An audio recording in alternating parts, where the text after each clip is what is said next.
कोडरमा विधायक व पूर्व शिक्षा मंत्री डॉक्टर नीरा यादव ने अपने कार्यकाल के 1 वर्ष पूरे होने पर प्रेस वार्ता कर उपलब्धियां गिनाई और राज्य सरकार पर भ्रष्टाचार के आरोप लगाए। उन्होंने बताया कि फुलवरिया गांव में पहली बार बिजली पहुंची है। नए साल में कोडरमा को इंजीनियरिंग और मेडिकल कॉलेज मिलने का दावा किया। नगर पंचायतों में अनियमितताओं और लाइट लगाने के नाम पर सरकारी धन की बर्बादी का आरोप लगाते हुए कहा कि जनता से टैक्स वसूला जा रहा है लेकिन सुविधाएं नहीं मिल रही। साथ ही कोडरमा में हॉल्ट निर्माण और बंद कॉलेजों को शुरू कराने का भरोसा दिया।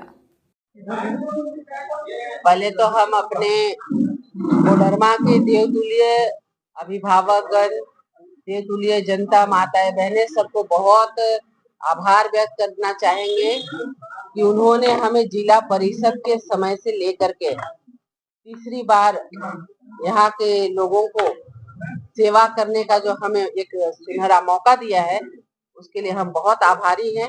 उन्होंने ये विश्वास किया हम पर और लगातार हमें सेवा करने का मौका दिए हैं। हम उनके विश्वास को कभी भी टूटने नहीं देंगे। जो हमारा कार्य 1 साल का है उसे आप देखे होंगे कि हम हर कोने तक, अंतिम छोर तक विकास को पहुंचाने की लगातार कोशिश कर रहे हैं और जो अधूरे कार्य है उसे पूरा करने के लिए हम पूरा प्रयास कर रहे हैं, ताकि यहाँ पर लोगों को कम से कम बुनियादी सुविधाओं से जूझना ना पड़े और जो शिक्षा, स्वास्थ्य के बारे में, बिजली, सड़क के बारे में और जो इंजीनियरिंग कॉलेज, मेडिकल कॉलेज जैसे जगह जो अभी पढ़ाई शुरू नहीं हुई, तो इसमें हम जल्द से जल्द पढ़ाई शुरू करा सकें। मैडम, पिछले दिनों एक बात जो सामने आई है कि कोयला के अवैध ढुलाई को लेकर कोडरमा का जो गांव का रास्ता है वो एक सेफ जोन के नाम से उभरा है। पिछले दिनों ही 3 गाड़ियों पर जीएसटी ने कार्रवाई की, लेकिन उसके अलावा जो अन्य विभाग होते हैं, जैसे माइनिंग विभाग या फिर और राज्य से जुड़े मामले हैं, उन्होंने उस पर ध्यान नहीं दिया। मैडम, देखिए, सब गाँव में कई प्रकार की घटनाएं लगातार घटी हुई आप देखे होंगे। हमने उपायुक्त महोदय के पास बैठ करके भी एसपी साहब, डीसी साहब और डीएफओ सबके साथ बैठ के हमने एक मीटिंग की थी। उसमें हमने स्पष्ट कहा था कि वहां पर कोयला की तो बात अभी आई है, उसमें सबसे पहले आप देखे होंगे कि शराब, जिसके शराब को वहां से पास कराया जाता है, अब आप देखें कि कोयला को पास कराने का एकदम वो अच्छा जगह माना जा रहा है और इस प्रकार कई प्रकार की घटनाएं वहां पर घट रही है। आए दिन दुर्घटनाएं होती हैं और इसलिए हमने कहा था कि जो सतगावा और बिहार बॉर्डर जो वहां पर का लाइन है, वहां पर जितने भी होटल या जो भी दुकान वगैरह हैं, वहां पर विस्तृत रूप से पेट्रोलिंग की व्यवस्था हो, वहां पर लोग का आना जाना हो।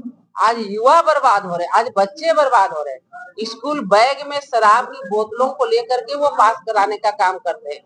आज छोटी छोटी गाड़ियों में शराब को लेकर के पास कराने का काम करते हैं। इस प्रकार हमारे वहाँ की माताएं, बहनें जब भी हम जाते हैं तो लगातार कहती हैं कि हमारे बच्चों को बचाने का काम करिए, ये स्कूल नहीं जा करके अब शराब का बिजनेस करने लगे हैं।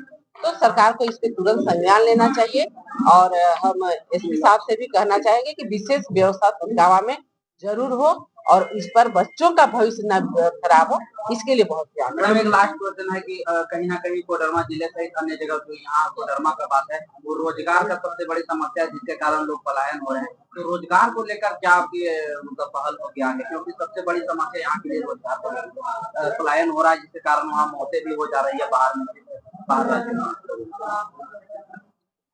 आपको हम बताना चाहेंगे कि कोडरमा में ना तो शिक्षा की व्यवस्था थी, ना अच्छी स्वास्थ्य की व्यवस्था, रोजगार की व्यवस्था तो छोड़ ही दीजिए। इसलिए जैसे ही हमने पहली बार विधायक के रूप में, एक जनप्रतिनिधि के रूप में, एक जनसेवक के रूप में शपथ ग्रहण किया और सबसे पहले यहाँ पर एजुकेशन हब कोडरमा कैसे बने, पूरे झारखंड को तो हमने बनाया ही शिक्षा मंत्री के रूप में, लेकिन कोडरमा में किसी प्रकार की दिक्कत न हो, इसके लिए हमने प्रयास किया कि हमारे गरीब माँ बाप मजबूरी में बच्चों को उस शिक्षा के लिए बाहर ना भेज सके। सबसे पहले आप देखें कि किनारे किनारे क्षेत्र को हमने +2 तक की पढ़ाई के लिए व्यवस्थित किया। उसके बाद हर एक प्रखंड में डिग्री कॉलेज की व्यवस्था, ताकि हमारे बच्चों को मजबूरी में बाहर जाने की जरूरत न पड़े। उसके बाद मेडिकल कॉलेज, इंजीनियरिंग कॉलेज से लेकर टीचर ट्रेनिंग कॉलेज से लेकर केंद्रीय विद्यालय तक की यहाँ पर हमने स्थापना कराया। जिसे कि शिक्षा के रूप में हमारा कोडरमा अव्वल रहे और खुद यहाँ के माँ बाप यहीं पर रह के बच्चों को उच्च शिक्षा दिलाए। पीजी की पढ़ाई के लिए भी पहले हजारीबाग जाते थे हमारे बच्चे, लेकिन अब वो पीजी की पढ़ाई भी कोडरमा में ही रह करके पढ़ाई कर पाए। अब आइए स्वास्थ्य की बात। तो स्वास्थ्य की बात के लिए सदर हॉस्पिटल को जितना फंड दिलाना चाहिए, जितना वहां पर इक्विपमेंट दिलाना चाहिए, जितना टेक्नीशियन की जरूरत है, हमने कोशिश किया वहां पर दिलाने के लिए, और आज लोग सदर हॉस्पिटल को देखने के लिए आते हैं। कई सारे चीज अभी भी कमी है जिसे पूरा करना हमारा काम है। और साथ ही साथ कर्मा मेडिकल कॉलेज जो कि एक बहुत बड़ी उपलब्धि है, अगर वो शुरू हो जाएगा तो स्वास्थ्य के नाम पे, और एक ट्रामा सेंटर जो हमारी सपना है जिसका शिलान्यास हो चुका है, तो अगर ये हो जाए तो फिर स्वास्थ्य के क्षेत्र में हमें बाहर जाने की जरूरत नहीं पड़ेगी। कॉलेज और जो महिला महाविद्यालय जो डोमचांच में बना हुआ है वो अब तक कहीं ना कहीं बिल्डिंग बनकर अब जगह होने की। देखिए, हम आपको बता दें कि निश्चित रूप से अभी तक वहाँ पठन पाठन कार्य शुरू नहीं हुआ है। हमने तो जो डोमचांच महिला डिग्री कॉलेज है उसकी पढ़ाई की व्यवस्था जब शिलान्यास हुआ था उसी सत्र से शुरू करा दिया था, ताकि बच्चों का पढ़ाई कहीं भी बाधित ना हो। लेकिन ये सरकार की उदासीनता के कारण अभी तक इंजीनियरिंग कॉलेज और मेडिकल कॉलेज और डिग्री कॉलेज और सतगावा का जो मॉडल डिग्री कॉलेज है, ये सारे में पठन पाठन शुरू नहीं हो पाया। लेकिन हम लगातार जब वहाँ सवाल उठा रहे हैं सदन में, 2026 में हर हाल में ये शुरू कराएंगे, ये हम आपको विश्वास दिलाते हैं। मैडम, डीएमएफटी फंड के खर्च को लेकर क्या कुछ सवाल है, क्या कुछ मामला है? देखिए, डीएमएफटी फंड का खर्च वहाँ पर होना चाहिए जहाँ पर की माइनिंग होता है, और वहाँ पर पानी की सुविधा, स्वास्थ्य की सुविधा या जो सुविधा नहीं है वहाँ पर वो सुविधाएं देनी चाहिए। लेकिन हमारे कोडरमा में पूरे झारखंड की स्थिति को आप देख रहे हैं, पूरे झारखंड के साथ कोडरमा में भी जो डीएमएफटी फंड का दुरुपयोग हुआ है, यहाँ पर हमारे 1,86,00,000 की राशि बच्चों को आकांक्षा के नाम पे उन्हें इंजीनियरिंग, मेडिकल और अन्य जगह में कैसे वो आगे बढ़े, इसके लिए खर्च किया गया। और इसके नाम पे महज 11 बच्चों ने इंजीनियरिंग का में सफलता पाए। आप समझ सकते हैं कि 1,86,00,000 की राशि का गबन का मामला है, दुरुपयोग का मामला है। यहाँ पर डीटीओ साहब के द्वारा चश्मा वितरण डीएमएफटी फंड से किया जाता है। उपायुक्त का रेसिडेंस या और जो सदर हॉस्पिटल का बिल्डिंग है उसका पुताई का काम होता है, उसमें पुट्टी का काम होता है डीएमएफटी फंड से। तो ऐसे कई सारे मैटर हैं जो डीएमएफटी फंड का दुरुपयोग हो रहा है, और इसी के लिए हमने इस बात को रखने का काम किया कि किस तरह से इसका दुरुपयोग हो रहा है और इसका एक्चुअल में खर्च कहाँ होना चाहिए, वहाँ पर खर्च क्यों नहीं हुआ, इस बात को हमने रखने का काम किया है।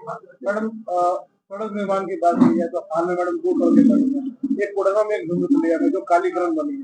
लेकिन मैडम सड़क बनने के 2 दिन के भीतर ही तो सड़क उखड़ने लगी। देखिए, ये तो नई प्रकार की योजना हम देख रहे हैं कि पीसीसी के ऊपर में कालीकरण, ये हमने अभी तक नहीं देखा था, और वो भी 3 दिन के अंदर में पूरा रोड कंप्लीट हो जाना बिना शिलान्यास के। कहीं पर कोई शिलान्यास नहीं, रातों रात वो रोड कंप्लीट हो जाता है। तो ये जनता के पैसे का दुरुपयोग नहीं बल्कि उसे लूटने की पूरी साजिश है, और इसलिए इसे भी हमने लिखित रूप में उपायुक्त महोदय को देने का काम किया है। और एक सबसे बड़ी बात, आप नगर पंचायत और डोमचांच नगर पंचायत आप देख सकते हैं कि इसका क्षेत्रफल 3 से 4 किलोमीटर की दूरी नहीं है, वो भी मैक्सिमम हिस्सा एनएच पे पड़ता है, और 25 से 30 हजार की भी आबादी नहीं होगी। उसके बाद में दोनों जगह 41 20 हाई मास्क लाइट लगाने का टेंडर होता है, और उसके पहले जो स्ट्रीट लाइट लगाए गए उसकी कोई गिनती नहीं। 41 हाई मास्क लाइट कहाँ लगेगा, 100 मीटर की दूरी में लगेगा, कहाँ लगेगा ये कुछ पता नहीं। इस प्रकार आम लोगों का, आम जनता का पैसे का दुरुपयोग हमारे कोडरमा में हो रहा है। तो हम इसका भी डिमांड किए हैं कि आखिर ये कहाँ लगेगा। इस प्रकार का जो दुरुपयोग रहा उसे रोका जाए। हमें उपायुक्त महोदय को ये पत्र